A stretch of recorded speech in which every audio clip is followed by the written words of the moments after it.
Hello everyone, welcome back to lina&kids. I'm Lina and I'm here to share with you my labor story, my recent labor story. I recently, 1 week ago, gave birth to my third baby.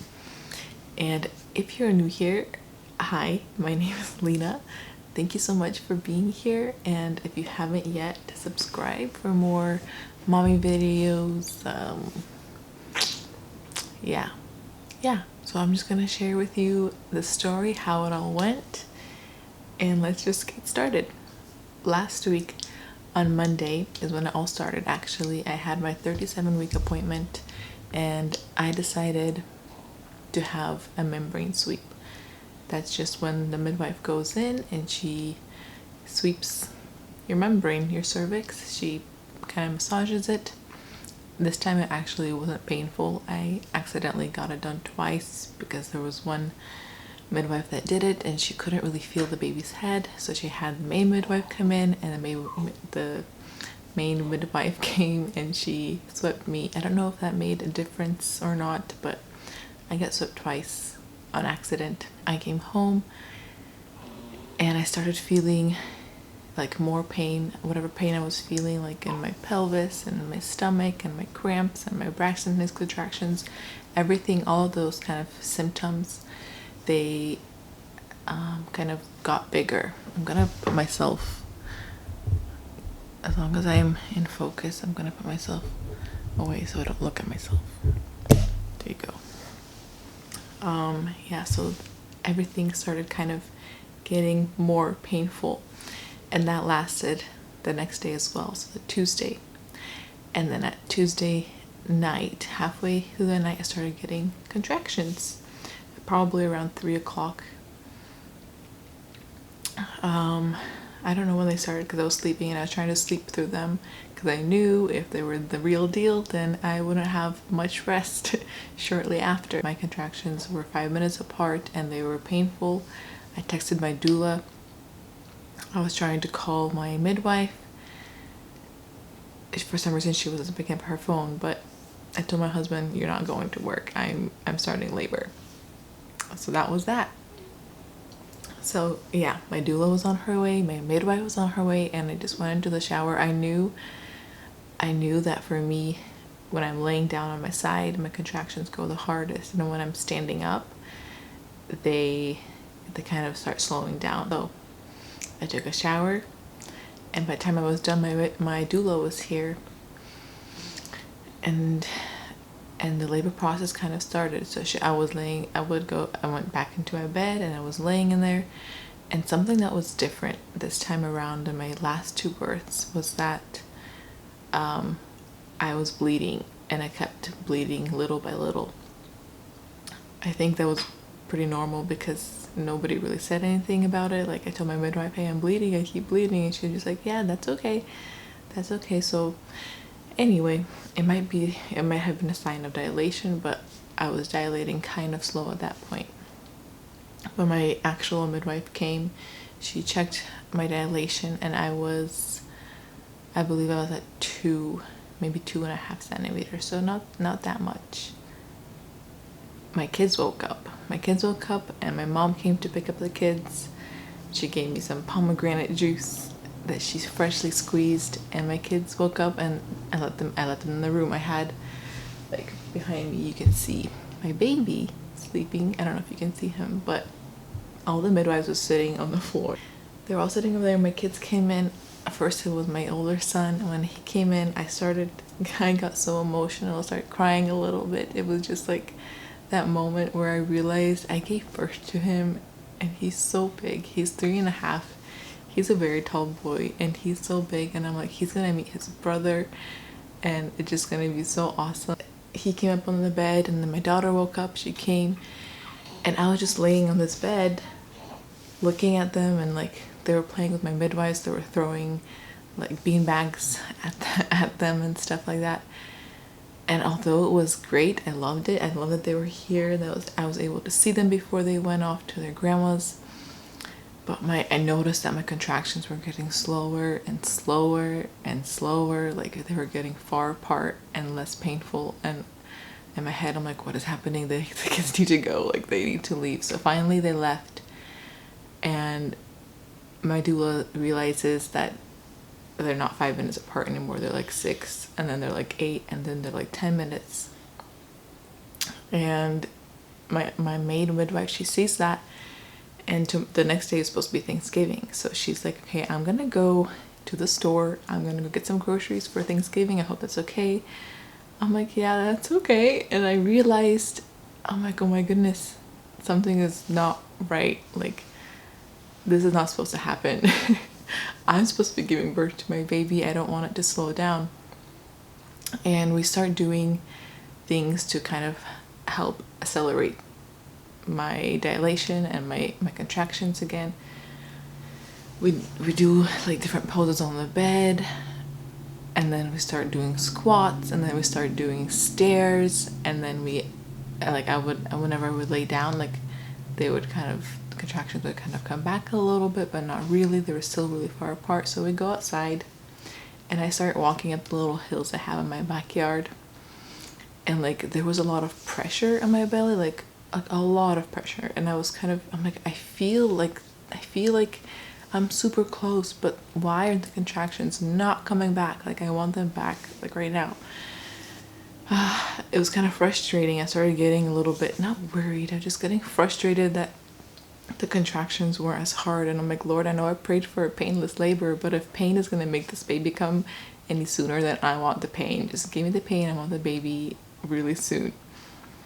We come back inside, and throughout this whole time, my husband has been kind of checking in on me and not really being part of what's in this room, because there were just so much people. I don't think he felt like I needed him, so he just wasn't in this room. But I could just feel like this longing. I needed him to be in the room with me. So we came back inside, and my doula was like, okay, so now you're just gonna rest, try to take a nap, and we'll see what happens. Usually, rest after being physically active brings back the contractions and stuff. And I'm like, no, I can't do this. I can't be resting, because by the time I'm resting, they're gonna leave. And I just kind of laid there. I cried a little bit. I'm like, okay, just pull yourself together. And I just had this thought to call my husband, and I had this longing inside to call my husband. So I called him up. I'm like, you're gonna stay in this bed with me until the baby comes. I want you to stay here. I want you to kiss me. I want you to help this baby come out. And I just had this thought, this persistent thought that he had to, not that he had to, I could do it myself, but that he had to stimulate my nipples to stimulate the baby, the love hormone. Because I heard about it so much, and I've heard another story that I'm not going to say because it's going to take forever, but I heard it and I just remembered it. I feel like God put it in my mind, on my heart, and I'm like, you're going to help me get this baby out. So we were doing our little couple thing, and it was just amazing at how crazy fast my contractions started coming up, and how crazy painful they started being, and how close they were. They were now not 5 minutes apart, they were 3 minutes apart. And like I was timing them, and when I saw that they were like consistently 3 minutes apart, we were probably alone in my room for like 30 minutes probably.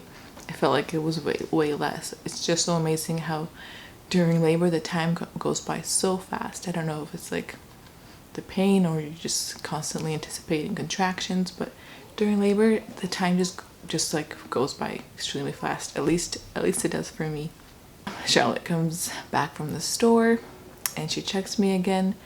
She says I am a little bit more dilated. I think I was like 3.5 centimeters dilated at that time. And so I kind of labored on my bed on my side. My husband was there. He was helping me through the contractions, and when the contractions were going, my doula kept telling me to kind of bring the contraction in. So like I would kind of curl my body around my belly, and my legs, I would bring them up, and that would make it so painful, like so painful. And that's good. You want the contractions to be painful for them to be useful, for them to actually do their job. You don't want to keep the contractions away from you. at one point Charlotte was kind of checking my cervix, and she was checking inside to make sure everything was okay, and she was kind of checking to see if she could pop my water. And I really wanted her to pop my water because with my last two she popped it, and after that the process went by really fast. But this time she couldn't pop it because I think she said there was not enough water between the baby's head and the whatever, the entrance. Something like that. I can't really remember, but she wasn't able to pop it. But she's like, it's really, really close, like it's about to pop any minute now. And she kind of told me to, whenever there's a contractions, to kind of press, just kind of push a little bit as if I'm peeing or something like that, to kind of push so that to help the water pop. And at that time, at this moment, she was holding my cervix. For some reason she was holding my cervix, so she had her hand inside of me, and it was fine. But then I kind of felt this weird like pop, and I expected there to be water, but there was no water for like 5 seconds. And I'm like, I kind of looked at her and I was like, what is that? What are you doing? And she's like, I don't know. What am I doing? What do you feel? And I'm like, water, I guess. I just feel warmth. And then all of a sudden it just starts gushing out, and there was a lot of it. And she's like, okay, the water's breaking, that's good, that's good. And then I start feeling uncomfortable because the water broke and my belly isn't as big. The belly is like half its size now. And when that happens, it gets really tight and uncomfortable. The baby kind of like, for some reason I feel like the baby is like pushing up against my chest, and like I want him to go down, and I feel like I can't breathe. So I'm like, I need to get up. Like I kind of need to sit up. I was laying my back and I'm like, can I be propped up? And she's like, sure, you can be propped up. So I get propped up, and when I prop myself up, more water gushes out, like the exact same amount. More water gushes out, and they're like, oh my goodness, that was a lot of water. I was covered in this water, but I didn't care because I knew I was gonna have my baby really quick. So I'm being propped up on my bed, and Charlotte kind of gets this worried look on her face because the heartbeat was going down. And I think that was at that point, but she kind of like shifted me a little bit so that the heart rate would come back, and that did work. And I started feeling this urge to push. Like I knew that urge that like I had to go to bathroom number 2. It just feels like I have to push this baby out, like he's ready right now. And I had a couple contractions in this like upright position, but nothing was working. Like the heart rate wasn't as fast and as where it was supposed to be, and he wasn't coming out. Like I felt like he needed to, but he wasn't. And so she's like, okay, just go back come back on your back, even though it's uncomfortable, it's okay, he's gonna be here really soon. Come back on your back. And so I shifted back down. His heart rate went back up to normal, and I started pushing, and a few pushes, his head started coming out. And then, oh my goodness, when his head was out, that's when I know like I'm gonna have my baby in like literally like 30 seconds. Oh my goodness. And then I pushed out his body, and they gave him to me, and this was the first time throughout it's the first labor where I actually cried when they gave me the baby, because I was so relieved to have him. I don't know, I was just so relieved to have him. Towards the end of the pregnancy, it was getting really hard. I just really wanted him to be in this world, and I finally had him. I kept saying, oh my gosh, my baby, my baby, my baby. And my husband was crying, and it was just a really beautiful moment. Overall, it was a very blessed home delivery. Thank you so much for watching this video, and I hope that it was encouraging to someone that maybe wants a home birth or a natural birth and they're afraid to do it. I just want to say, don't be afraid. It's really all in the head.